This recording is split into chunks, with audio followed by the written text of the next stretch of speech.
गव्हाच्या कणिकपासून तयार झालेले आपले हेल्दी नूडल्स खायला एकदम टेस्टी लागतात आणि अगदी 10 ते 15 मिनिटात तयार होतात।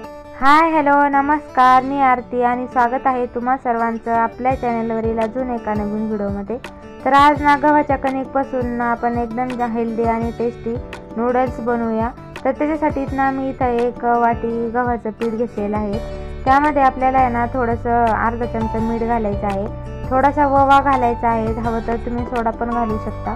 आणि त्यानंतर ना आपल्याला हे कणिक एकदम थोडंसं पाणी ना ॲड करून आपल्याला इथं छान असं मऊसर गोळा बनवून घ्यायचा आहे। एकदम थोडासा पतलाच बनवायचा आहे, जास्त घट्ट बनवायचं नाही, एकदम मऊसर आपल्याला बनवायचा आहे। तर अशा पद्धतीने आहे ना आपल्याला छान असं कणिक इथं भिजून घ्यायचं आहे आणि याला अगदी 5 ते 7 मिनिटं आहे ना झाकून ठेवायचं आहे। हे झाकून ठेवलेलं आहे तोपर्यंत आपण इथं भाज्या कट करून घेऊया। व तर तुम्ही इथं सगळ्या भाज्या इथं घालू शकता, पण माझ्याकडे जेवढं अवेलेबल होतं मी तिथं तेवढंच घातलेलं आहे। तर शिमला मिरची, गाजर हे तुम्ही सगळं यामध्ये ॲड करू शकता, पण मी अगदी साधी सिंपल पद्धतीने बनवत आहे। तर मी ना इथं कांदा, टोमॅटो, हिरवी मिरची, थोडीशी कोथिंबीर कट करून घेतल्या, लसूण, आणि इथे ना लगेच एका कढाईमध्ये 1 चमचा 1 ग्लास ना पाणी घातलं।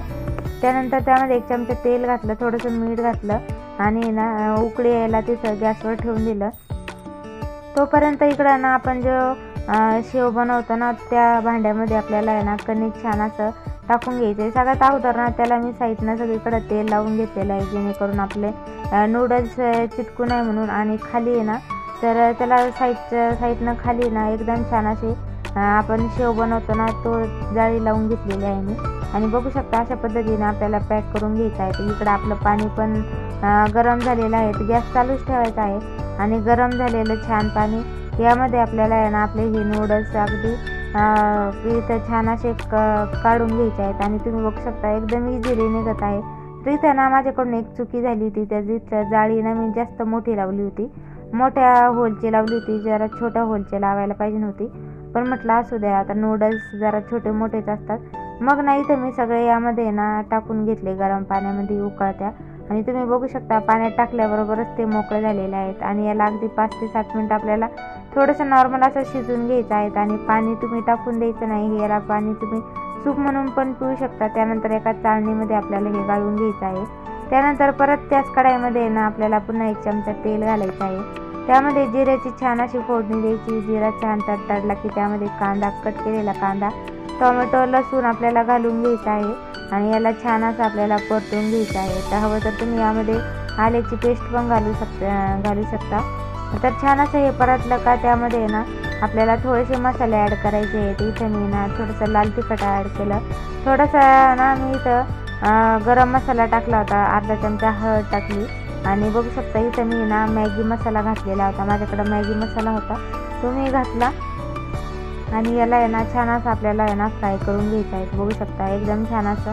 त्यानंतर जे आपण काढून घेतलेले आपले नूडल्स होते ना ते यामध्ये घालून घ्यायचे आहे आणि अगदी 2 ते 3 मिनिटं याला हलवून घ्यायचं आहे। बघू शकता किती छान असे पद्धतीने आपले इथं नूडल्स तयार होतात। त्यानंतर ना याला छान हलवल्याच्या नंतर यामध्ये मीठ वगैरे घालायची काय आवश्यकता नाही, कारण की आपण अगोदरच मीठ घातलं होतं। त्यानंतर याला छान असं कोथिंबीर घालायची आहे आणि पुन्हा 1 ते 2 मिनिटं आपल्याला छान असे हलवून घ्यायचे आहे। आणि तुम्ही बघू शकता एवढे छान आपले नूडल्स तयार झालेले आहेत ना।